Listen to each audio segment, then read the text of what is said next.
Salomão, ele resolve comprar uma guerra. Davi coloca o desejo no coração e o sacrifício começa. Eles tiveram, querido, que reunir o povo, e o povo teve que trazer para Deus a oferta para construir o templo. Tiveram que abrir mão de algumas coisas, presbítero Ailton, porque o templo ele precisava ser construído do melhor. E eles resolveram abrir mão dos seus ouros.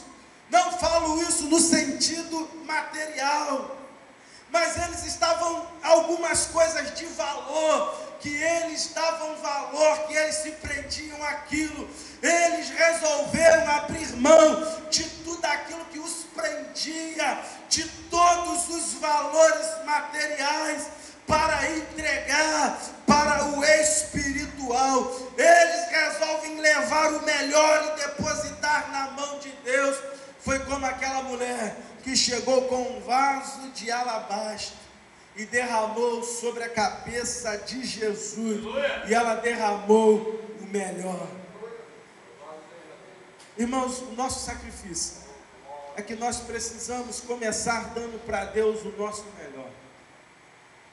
Para o templo começar a ser construído, o povo precisava abrir mão de algumas coisas. E do que é que você quer abrir mão nessa manhã?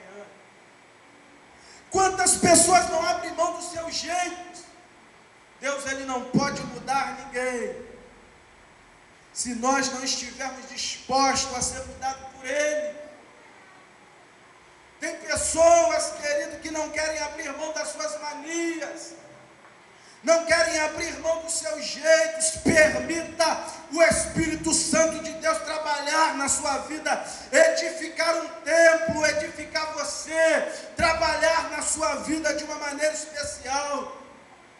Quantas pessoas têm os seus vícios? Que vícios, pastor? Nós não temos mais vícios, coisas que ainda lhe prendem a esse mundo. E precisam abrir mão dessas coisas para que comece a obra. Irmãos, entenda, o texto diz que a obra precisava começar. Diz que Salomão começou a edificar, irmãos, estava começando somente.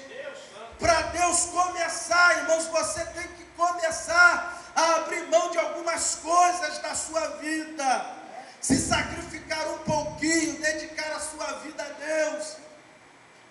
Olha que diz a outra parte do texto, capítulo 4, verso 1, vamos ver.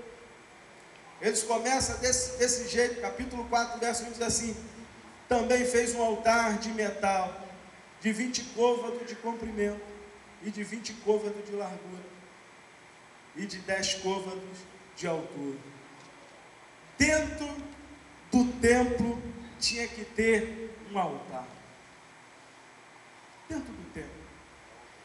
Eles preparam um altar. O altar significa lugar onde será colocado o sacrifício. Nessa manhã, irmão, o que você trouxe para apresentar a Deus? Você veio com as suas mãos vazias? Ou você trouxe algo para apresentar o seu Deus nessa manhã? Eu estava aqui orando, irmãos. Estava pedindo para Deus assim: Senhor, nós vamos chegar ainda na oração de Salomão. Falei: Senhor, se tem algum pecado em nossas vidas, vamos começar trabalhando assim, para que Deus comece a trabalhar no templo. Foi a oração de Salomão. Nós vamos chegar. Senhor, em nome de Jesus, restaura as nossas vidas. Nós queremos apresentar um sacrifício santo, verdadeiro, sem mácula, sem nada. Queremos trazer o melhor e apresentar no altar. Irmão, não há templo onde não há altar, querido. E quantas pessoas já abriram mão de altares na sua vida? Pastor, aonde o Senhor quer chegar com essa mensagem? É o altar da oração que não tem mais no templo, que já foi embora.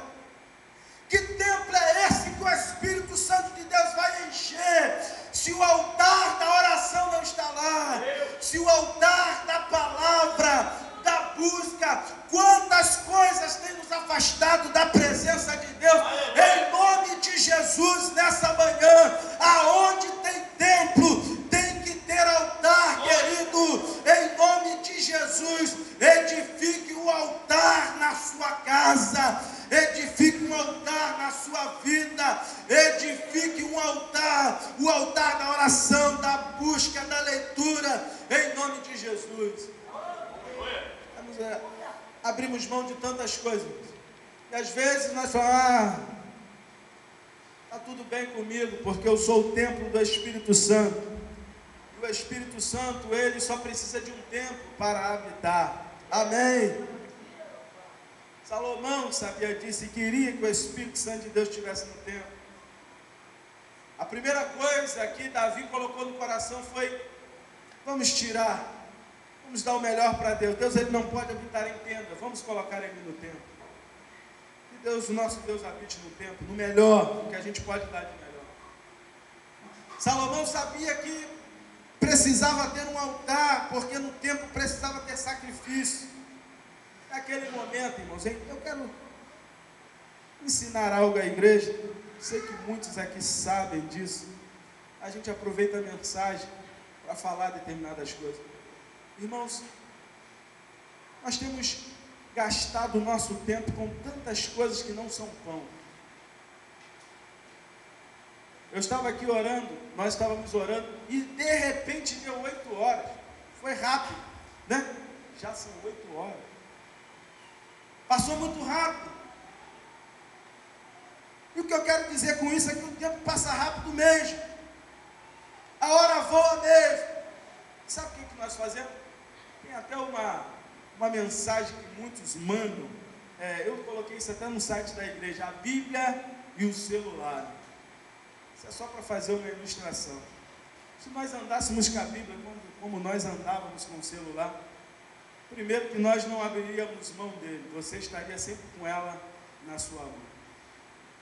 A gente está preocupado sempre de alguém nos ligar, né? E quando a gente está com a Bíblia, a gente tem ali alguém que vai ligar para nós, que vai conversar conosco, várias outras coisas. Se você quer ler melhor essa ilustração, entra lá no site da igreja e você vai ver. Mas aonde que eu quero chegar com isso? É que nós paramos, às vezes, diante da televisão, do computador. Irmãos, o inimigo, ele rouba o tempo imenso nosso. A hora voa assim, ó, pá, está lá no Orkut, mandando mensagem para os amigos.